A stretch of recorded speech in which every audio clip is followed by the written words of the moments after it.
past this one cell. So when he yanked the door open, they just throw the cups of boo-boo. A tense moment inside the facility suddenly turned explosive. As one individual walked past a cell and pulled the door open, everything shifted in an instant. Without warning, several inmates launched cups filled with waste straight at him, turning the scene into pure chaos and humiliation. It was the kind of incident that exposed just how strained and volatile conditions have reportedly become behind those walls. But this is where the story takes a sharp turn. On June 2nd, 2026, David and his legal team officially filed paperwork requesting that he be allowed to remain under house arrest. The filing zeroed in on the conditions he is currently facing while in custody. According to investigators, every time David is moved to a different housing unit, he reportedly becomes a target for unwanted attention from other inmates in protective custody. Investigators believe this tension may be tied to a critical piece of evidence that surfaced, claiming Celeste told David she planned to contact law enforcement just days before she was no longer present.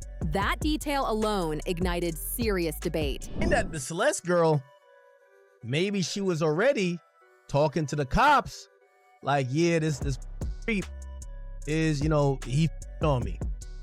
Now, granted, who knows if David was trying to leave her or whatever the case is, but look like she would also try to threaten David with that to say, yo, I'm about to go tell on yo, right?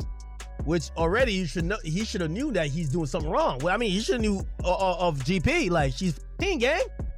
But she would, allegedly, according to this complaint, she had threatened that, I could ruin your music career or something like that. Now the pressure is building around one key question. Will a judge approve the request? Reactions have been intense, and not everyone is sympathetic.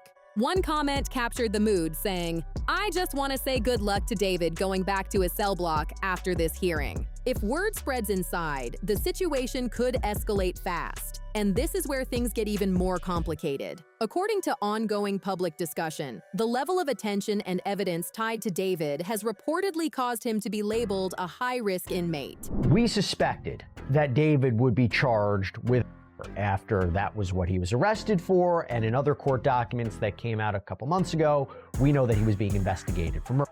But first-degree murder with special circumstances?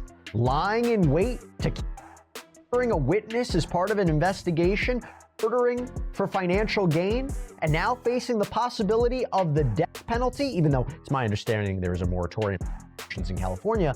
That is a huge... That label places him in higher security housing with tighter restrictions and harsher conditions. Exactly the situation his legal team is now pushing back against. In their court filing, David's legal team didn't hold back. They laid out the reality of his current situation, and the picture they paint is anything but easy. According to the filing, he is being held in a segregated single cell, and every time he steps outside of it, he is escorted, even for basic routines like taking a shower. Those showers reportedly come only every other day. Phone calls follow that same limited schedule. Beyond that, the restrictions tighten even more. He gets just 3 hours of outdoor recreation each week. There is no access to television, no visitors allowed, and reportedly no money available in his inmate account. It is a routine that feels completely cut off from the outside world. A stark contrast to the life he once lived. Offenders and treated in prison. They got treated bad.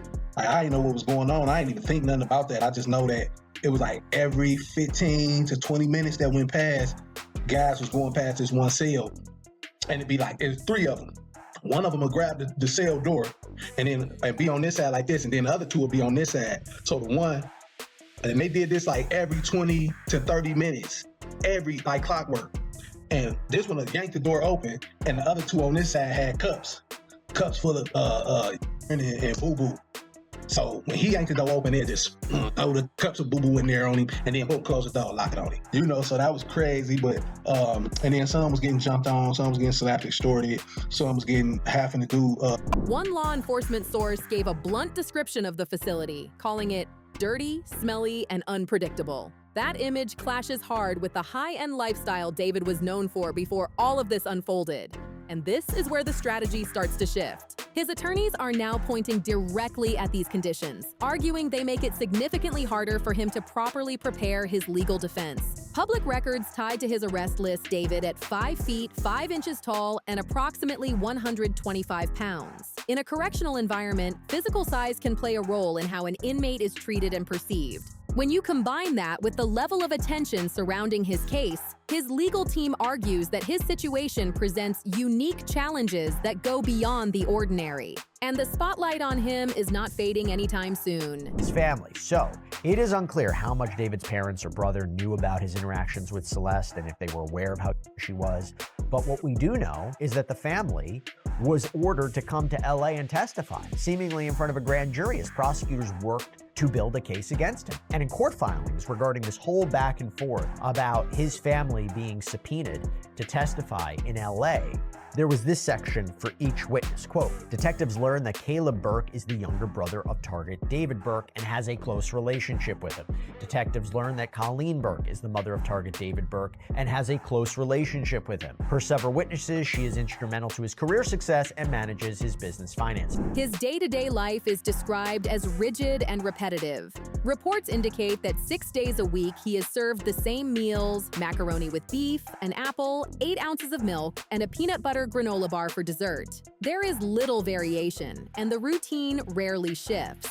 Former inmates have pointed out that conditions like these are not unusual in one of the country's most demanding jail systems. But in David's case, every detail is being watched, questioned, and debated.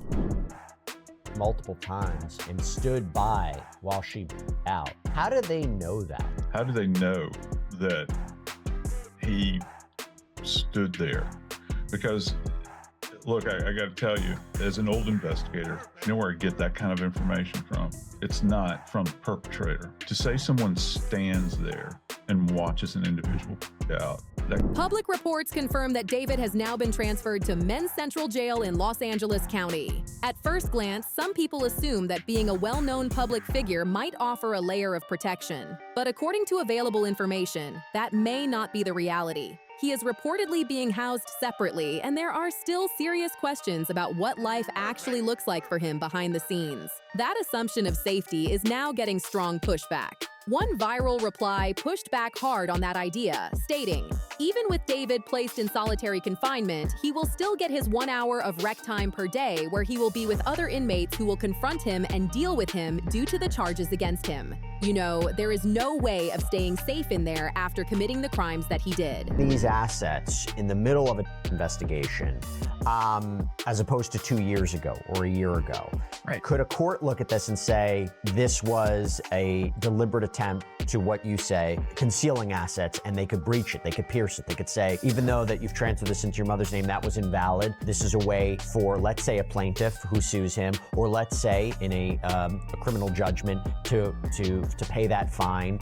Can a court look at that and say, even though you transferred it, it's still open season on those property? This is what's so puzzling about this. It is a very basic premise of law throughout the country that you can't transfer assets after the event happens that would otherwise trigger collecting on those assets. So we have rules in different states. Sometimes they're called fraudulent transfers. Sometimes they're called fraudulent conveyances. There's a lot of different names for them. But the crux of it is you cannot transfer assets. That perspective adds another layer of tension, and this is where things become even more complicated. A former inmate who spent time in the same facility described an environment that may be far more intense than many expect. Even though David reportedly spends most of his time locked inside his cell, he is not completely isolated from everything happening around him.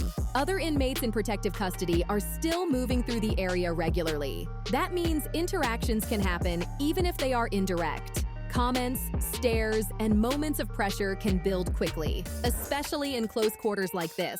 During recreation periods, inmates are reportedly able to pass by nearby cells, creating situations where attention can suddenly lock onto one person.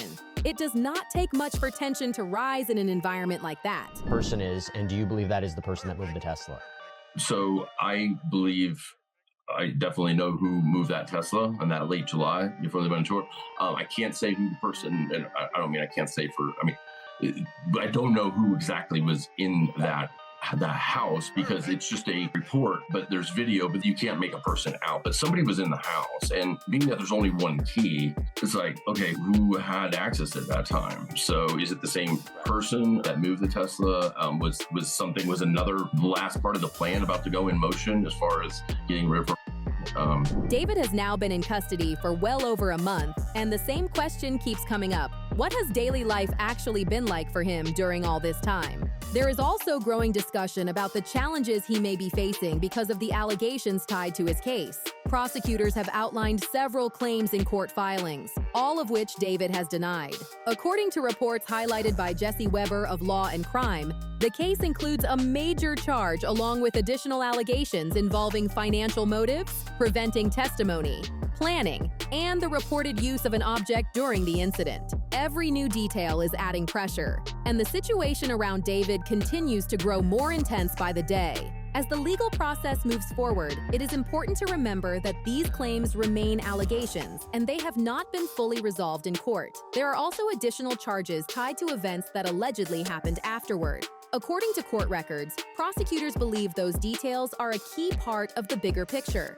Inside a jail environment, a case drawing this level of public attention brings intense scrutiny. That is one of the main reasons David's legal team continues to push for house arrest. Their argument is direct. They claim the conditions, combined with the spotlight on the case, create serious obstacles for him while he remains in custody. But this is where the situation takes another turn. Shortly after the defense laid out those arguments, prosecutors introduced new information that could shift the direction of the case. According to updated court filings, members of David's own family may be called to testify. The filings claim that throughout 2024, Celeste reportedly spent significant time with David. This included summer weekends at his Hollywood Hills home, along with trips to Las Vegas, London, and Texas. During those trips, she allegedly met members of his family. That detail instantly raised new questions. Prosecutors argue it suggests that some family members may have been aware of Celeste's presence in David's life. Now, attention is turning toward what those relatives might say if they are called to the stand. And this is where it becomes even more complicated. Prosecutors reportedly believe there may still be more context to uncover. This includes claims that David and Celeste may have subtly referenced their relationship during a live stream at a family gathering after viewers recognized the kitchen scene in the background. Oh, yo, wait. Oh, look it. Answer that one. That's so mean if you don't answer Which one? What's good, David? Big fan. Bro, thank you. Mitchell. I gotta stop with him if you even... We need to delete this. Maz, can we delete all VODs? And then as soon as the stream ends, delete the stream too? But the potential testimony from family members may carry weight for more than just that detail alone. According to public reports and court filings, investigators are now looking into whether conversations about the case may have taken place between David and a member of his own family. Prosecutors appear to believe those discussions could become highly relevant as the legal process moves forward. If that information is introduced in court, it could add an entirely new layer to a case that is already under intense public scrutiny.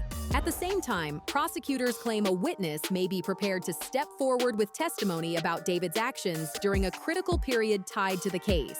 Court documents suggest this individual could provide insight into what allegedly happened and what may have taken place afterward. That claim has quickly become a central focus, as prosecutors seem to view it as a key piece of their argument. If that testimony is presented in court, it could significantly shape how the case is understood. And it does not stop there. According to the same filings, prosecutors also believe that someone David allegedly confided in may have knowledge about events that followed. Investigators point out that certain personal items connected to Celeste were never recovered, and they argue that this remains a major unanswered question hanging over the case. Authorities have also raised concerns about purchases allegedly made under the name Victoria Mendez, including equipment and supplies reportedly obtained through retailers like Amazon and Home Depot.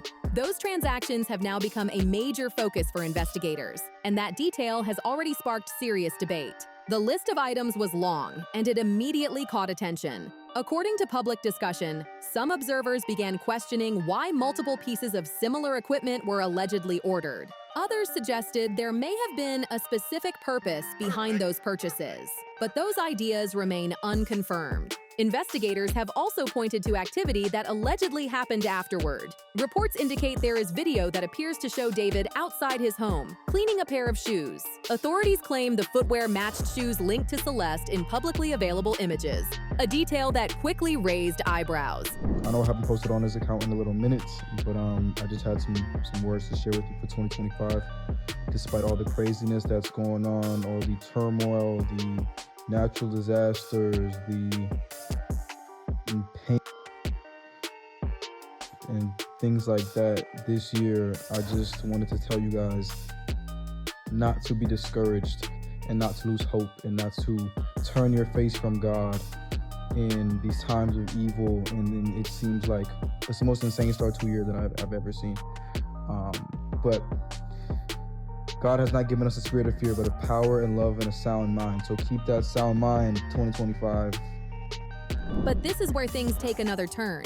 Records cited by investigators show that on July 7th, 2025, an additional item, described as a burn cage, was reportedly delivered to David's residence using the same alleged alias. That purchase has since become another closely examined piece of the investigation, adding even more complexity to a case already filled with unanswered questions. Prosecutors allege that certain purchases and actions may have been part of a broader effort to conceal evidence. As those claims became public, one question kept coming up again and again. If investigators had been gathering information for so long, why did it take so much time to make an arrest? That issue was reportedly addressed in court, where authorities laid out their explanation for how the investigation unfolded. And the answer could play a major role as the debate over house arrest continues. According to investigators, the extended timeline was the result of a long-running federal investigation. Reports suggest authorities were monitoring communications and collecting evidence over a significant period, rather than acting right away. Their strategy, based on public filings and reporting, was to build a detailed and comprehensive case before making their move. Instead of rushing in, investigators say they deliberately took their time, working behind the scenes to gather as much evidence as possible.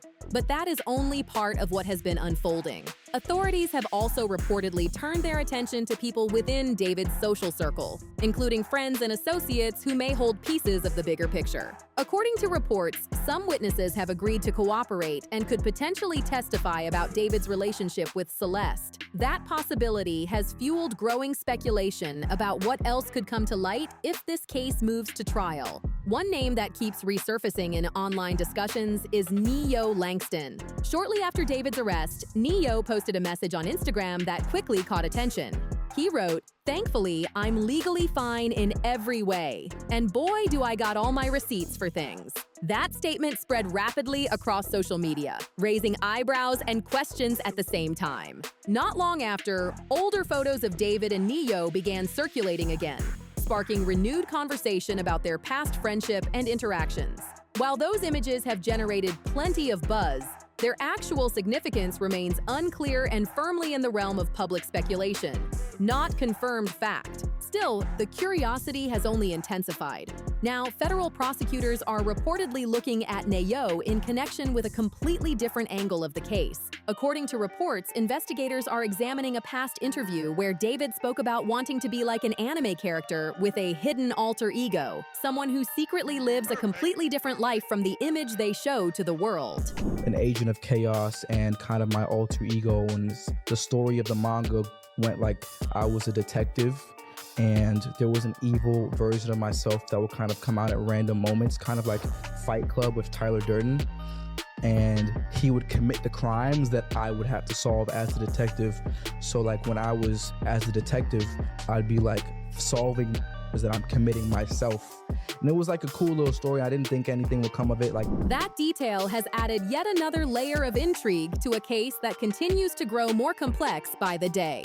Prosecutors are reportedly zeroing in on the exact example David used during that interview, believing it could carry weight as the case moves forward. That detail quickly caught fire online. One viral comment summed up what many people were thinking, stating, There's hundreds of crimes he could have used as an example for his alter ego, but he chose that.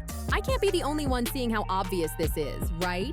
While reactions like that reflect public opinion rather than actual evidence, they show just how intensely every detail in this case is being picked apart. And this is where things become even more complicated. Investigators have also turned their focus to a video recovered from David's iCloud account, something they reportedly consider potentially significant. At first, the recording did not seem unusual, but according to reports, investigators spotted a picture frame in the background that appeared to match one found inside the private rental property where Celeste had been staying. That small detail was enough to trigger a much deeper review of the footage and its underlying data. Then came the metadata. Investigators say the timestamp lines up closely with a period they consider critical to their timeline. In the video, David is reportedly heard discussing personal losses and difficult moments in his life. However, according to reports, investigators could not find records of close friends or family experiencing similar events during that time. Because of that, they believe those comments may have been referencing Celeste. Still, that interpretation remains an allegation, not a confirmed fact. But the questions did not stop there. Around the same time authorities began digging deeper into the circumstances surrounding Celeste's case, reports indicate that David allegedly began transferring certain assets out of his name. That move has now drawn additional scrutiny, adding yet another layer of tension to a case that continues to unfold in unexpected ways. Prosecutors are now taking a closer look at those transactions as they continue building their case, adding yet another layer of scrutiny to an investigation already filled with unanswered questions. To investigators, those reported actions stood out as potentially significant. According to public reports, some sources interpreted the hiring of a new legal team and the transfer of assets as possible signs that David anticipated increased legal pressure. One report stated, "Sources believe after David hired his new legal firm and transferred assets out of his name, he's preparing for the police to close in on him.